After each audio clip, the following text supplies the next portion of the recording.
All right, everybody. Hello, welcome.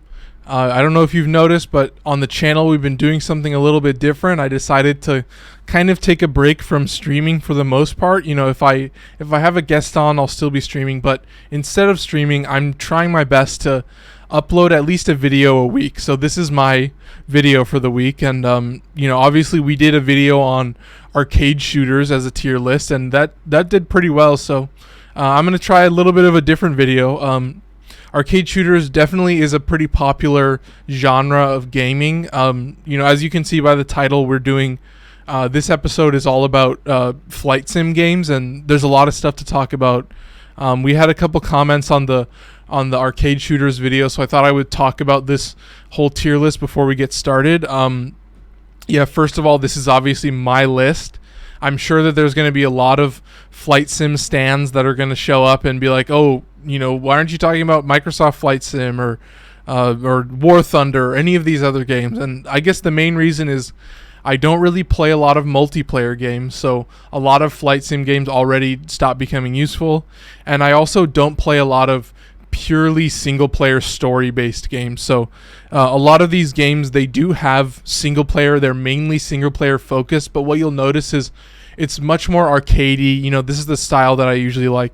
It's much more arcade-centric. Some of them are also roguelikes, so it's kind of like games that you can either play by yourself or, you know, there's one game that you can kind of play with a friend, but for the most part, it's single player and it's kind of arcade style or arcade centric. And then the other thing I wanted to mention is we have 3 honorable mentions at the end, but obviously these guys aren't part of the actual tier list because they don't qualify in one way or another. Some of it's a little vague, but I did want to talk about these games.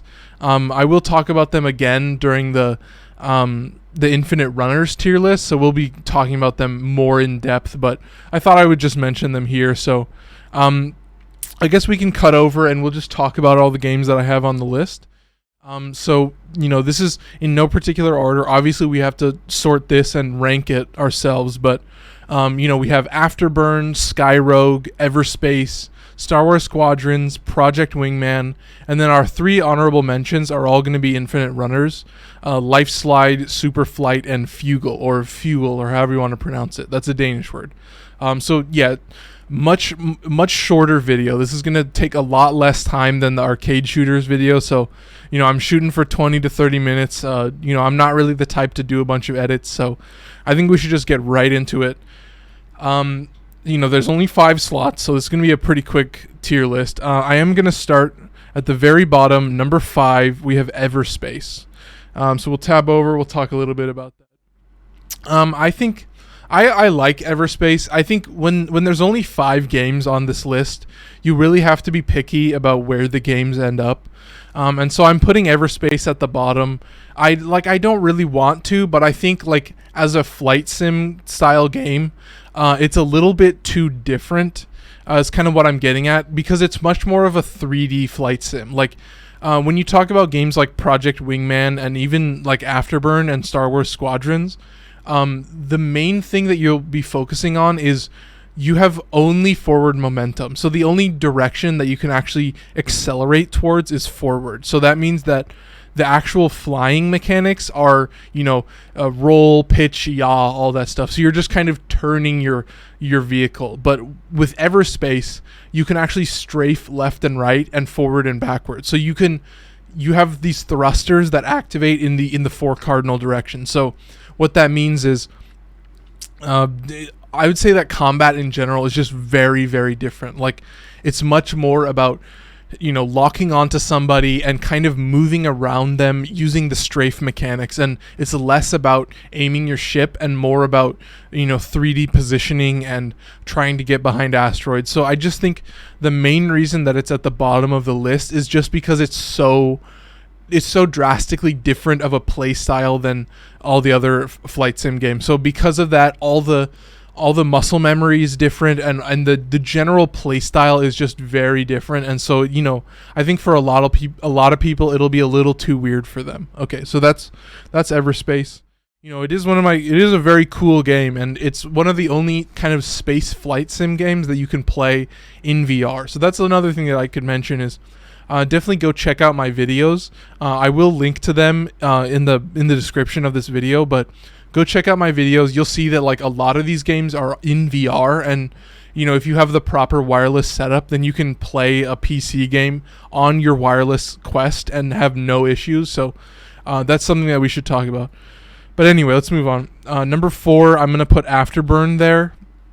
Afterburn is, I would say that Afterburn is it's a pretty classic game. Like, it's very much a bare bones arcade game where, the structure of it is very tight and there isn't a ton of stuff to do. Like, I definitely think like Star Wars Squadrons is one of the more complicated roguelikes where it has different targets and objectives and things like that. But Afterburn is very, very basic. It's just a wave-based survival game, and you die in 1 hit or 2 hits. So it really is like a survive as long as you can type of game. So that every wave, if you play endless mode, which is mainly what I play, there are some, if you play campaign and you get to specific levels, then you'll also you'll unlock better planes. So there's a little bit of progression, which I do like.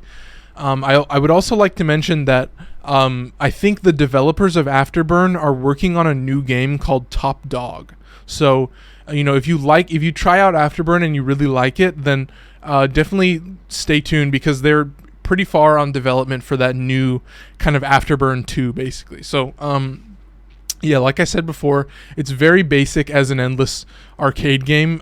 You have like the classic, you have normal planes, and then you might have like a couple planes that are faster or planes that are better at targeting. So you kind of, there's like Valkyrie and Eagle and all these different plane types, and then maybe you get a ground turret that you also have to handle, and there's like, I don't know what you call them, like air to air missiles or surface to air missiles, where you kind of have to bob and weave around them. But I don't know, it's just, as a flight sim, it's very basic, but the controls are really solid. It's just insanely fun to play, even though it's not very complicated and doesn't have a lot of features. So yeah, that's the main thing.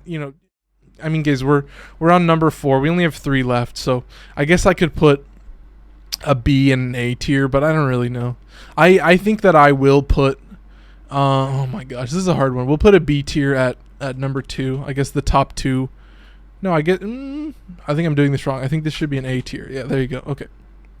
So, number 3. Now, this is an interesting one. I'm kind of torn. I don't know whether to put Sky Rogue or Star Wars Squadrons at the top, but obviously Project Wingman is going at number 1. So we're going to do that right now. We'll just talk about these last 3 games really quick, and then we'll do the honorable mentions as well. Okay, so I think we're going to put, oh my gosh. No. I think we have to put Star Wars Squadrons as number 2 and Sky Rogue as number 3. And I'll explain that in a little bit. Okay, so let's, we'll do the classic tab over. So yeah, number 3, Sky Rogue, is a really, really awesome game. It was one of my first, I think it was probably the first flight sim game that I ever bought. There are a lot of things that I really like about it. The biggest thing is just that it has like split screen co-op, so you can play with a friend or you can play with someone via Steam Remote Play. So it's a very lightweight arcade style flight sim, so you can run it on basically any system. I have it on the Switch. It's really awesome on the Switch.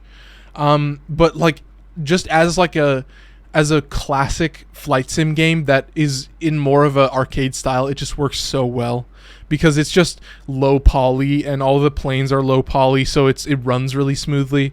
But yeah, it has the classic stylings of a flight sim, with some real cool variety. I think the coolest thing is just the loadout system, where you have your plane, but then you have weapons that you can choose for that plane, and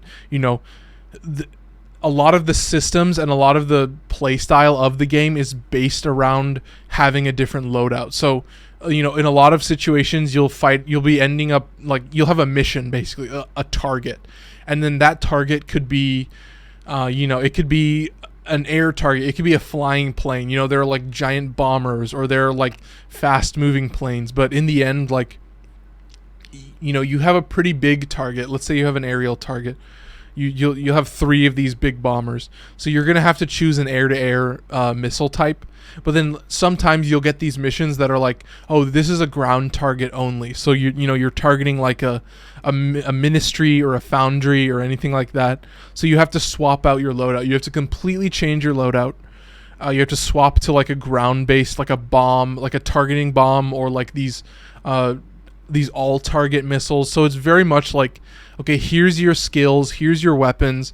Now make sure that you have the right loadout, or else you just won't succeed. And definitely when you get into the harder missions, so it's kind of like they have 3 tiers of missions, and then first tier super easy, and then by the time you get to the 3rd tier, like you're just being swamped and you're being surrounded by tons and tons of like super fast moving planes. So you won't really get these these interceptors. You won't really get an interceptor as a mission target, but you will get them running as chaos. They're running interference, I guess is the right word. So they're gonna be the ones that are gonna kill you in the end.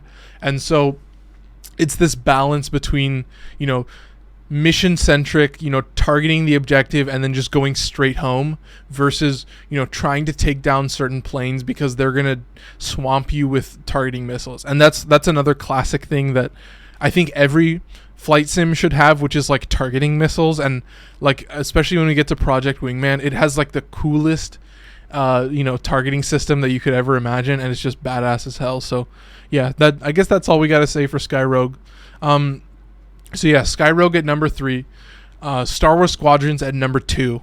There's so few games that it's kind of obvious where they're all going to end up. But yeah, Star Wars Squadrons, just an awesome game. Like, I think, well, I won't say that. I was going to say that, but I think Star Wars games in general are just super cool. Like, Star Wars Battlefront, really awesome, but we're not talking about Star Wars Battlefront. Star Wars Squadrons really, like, as a flight sim is awesome, but like as a Star Wars game is so much cooler. I always feel like the hardest part about Star Wars Squadrons, and the reason that I think it's like super unique and cool, is that it's mainly like a laser centric attack pattern. Like, for the most part, if you're trying to dogfight somebody, like, you might shoot a couple missiles, but you have limited supply. And so you're mainly focused on using the laser ability. And that ability is so hard because, well, it should be obvious, right? It's like pinpoint accurate. And so, when we talk about Project Wingman, that has auto-targeting missiles. And you have enough that you never have to use your gun, ever. Like, you can go through a whole mission and never fire your gun. And it's so nice because of that. Because you just fire and forget. That's it. You line up a target for 1 second so that you can get that lock on, and then you let loose as many missiles as you want, and then you're just chilling. And it's so nice for that fact. And so when you play Star Wars Squadrons, it really makes you feel like you suck at the game, because actually trying to line up a target, because not only are you having to line up that reticle with the TIE fighter or whatever, but I think the important thing is, like, the TIE fighters, they move in crazy ways. And so for you to actually line up properly, I think about it like when you're pitching up and down, that's kind of your aim. And so you kind of have to line up your ship so that when they pitch up, then you also pitch up. And so that way you can kind of track them as they move across your screen. And especially when you're playing in VR, like, you can see so clearly, like, the positioning of their ship, how they're turning, and you get the targeting computer, and you can kind of like lock on and know where they're going. And so you really have to like angle your ship to properly line up those lasers almost perfectly. And so it's so tough. But that's really only because I've barely played it. And when I recorded footage, and you'll see the footage that I recorded, it is not very good footage, because it is a hard game. It is really hard. Like, obviously I don't really play it that much, so clearly I'm going to be bad at it, but I can tell that, like, once you know what you're doing and you can actually fly and you know which direction you're facing, because that's something that I was terrible about, is I would always end up like right on top of the Star Destroyer, just completely alone, and I would be like, how did I get here? And so it has like this weird 3D map, so it's kind of hard to tell where you're going. But yeah, it's a little difficult, but once you get the hang of it, it's super cool. Obviously, it's a Star Wars game, so that's a huge plus. But yeah, there's really not a lot to hate about it. And there's multiplayer. I would say don't play the multiplayer, because you know how that's going to end up. You're going to end up playing against these flight sim nerds that are like so fucking sweaty and obsessed, and like just to a terrifying degree. And I don't know how skill-based matchmaking or whatever works, but this definitely seems like one of those situations where, if you do play multiplayer, then it is an obsession is king type of multiplayer game. I think I don't want to get into it, but most competitive games are kind of like whoever's the most obsessed and whoever does this nonstop is going to be the best, which should be obvious. Anyway, that's why I'm more of a single player. The single player is still pretty great in this game, and it's still hard as fuck. You don't really need to be playing multiplayer to have a hard time. That's what I got to say. So yeah, Star Wars Squadron at number 2. And obviously number 1, the top of my list, is going to be Project Wingman. I mean, that was not even a contest from the very beginning. Like, Project Wingman is one of my favorite games ever. Like, if I were to do a top 10, obviously it would be Elden Ring, Sekiro, Nioh 2, but Project Wingman would be somewhere in maybe even the top 5, just because, like, not only is it an awesome flight sim game, but it's one of those games where you just you feel like a completely different person when you're playing it. Like, you really just feel like Maverick. You're just cruising around. You never let go of the throttle. It's just targeting missiles for days. All right. You get these, when you get really far into the game, then you unlock these like multi-lock missiles, and you can fire off like 6 shots or like 2 sets of 4 shots. So you lock onto 4 targets, and then you just nuke them in one go. It's one of those games where it's just so satisfying when you land those good hits, and it's one of those games where you really want to be good at it because it's so much fun. And like, when you get into those later zones, it really is so insanely chaotic, and just there's stuff happening all the time. There's lasers and bullets, and you like the missiles. When a missile is about to hit you, you get this ping. It's like beep beep beep beep beep beep, and it gets faster and louder, and you just become so good at hitting these hairpin turns that would totally kill you in real life. That's another thing, is like, I bet there are a lot of flight sim nerds that would be like, oh, this is so unrealistic, the G-forces would kill you. I don't care. It's cool as fuck, okay?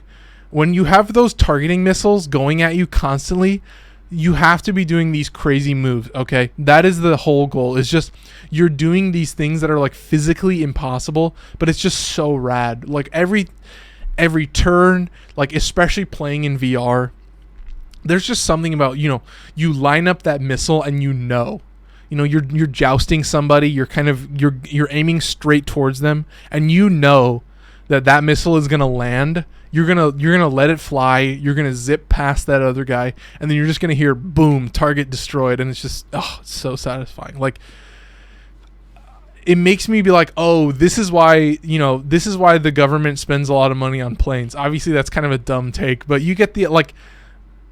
I've never flown. I've never done anything close to flying, but playing Project Wingman makes me want to go into the Air Force and just train to be a pilot and just quit everything and just be a pilot, because it's just so badass. And it's like, how could you not? It's like you're high all the time. I don't want to get into it. I'm kind of diving into the weeds, but like, I hope the footage does it justice. When I'm using this green screen, the whole idea is like, I can just put background footage. So I have a bunch of footage that I recorded, so it'll be so like, it's one of those games where I feel like a lot of these flight sims, you really have to play it to understand like why I love these games. But like, Project Wingman is one of those games that you should get. If you like flight sims, you should get it, because it has that wonderful roguelike mode where you have a little bit of progression and you can get these really cool planes, but it's really just playing in VR, playing at a really high speed, and just the lock-on missiles and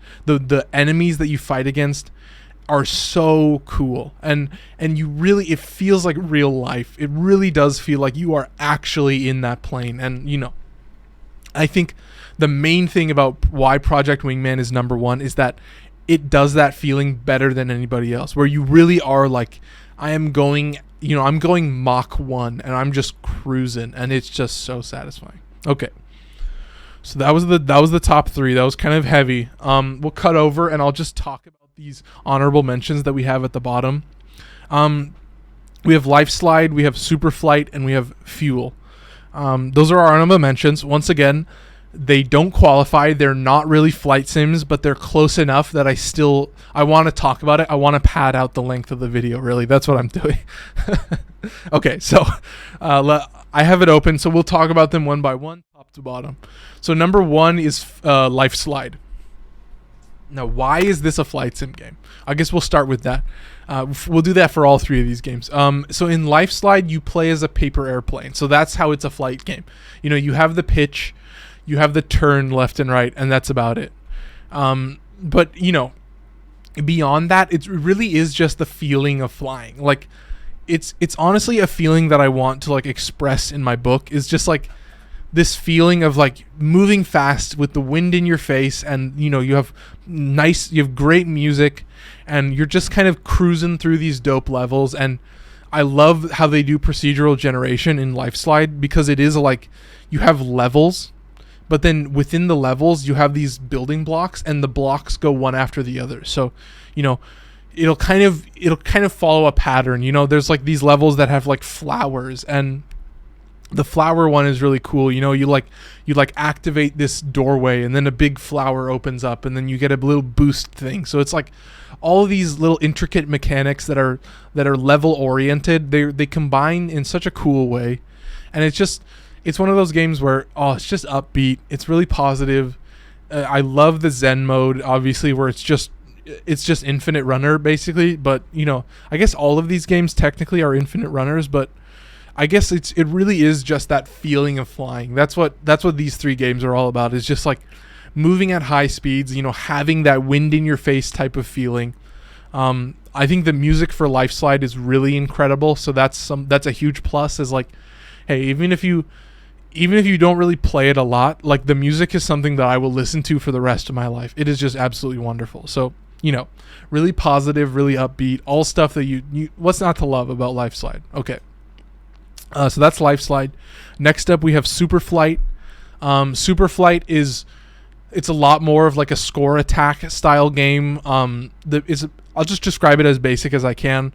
I guess Lifeslide doesn't really have a goal. You beat the story and then you do Zen mode. But Superflight is way more of like an arcade game where all the levels are kind of like procedurally randomly generated based off of like patterns and structural types, and the main goal is really just you're flying straight down, or like you're flying mostly down, and then you want to get as close to obstacles as you can. So there's walls and floors and all this type of stuff, and you want to be like skirting the edge of that, and then you'll get insane amounts of points. So that is the thing that obviously that's what makes this game unique, is just that feeling of that super high risk, high reward type of stuff where, and when the wind is whipping in your face, it's so satisfying. It really is just like, that's not, you'll start to notice a pattern that really the main thing that is so awesome about flight sims is really just that feeling of flying,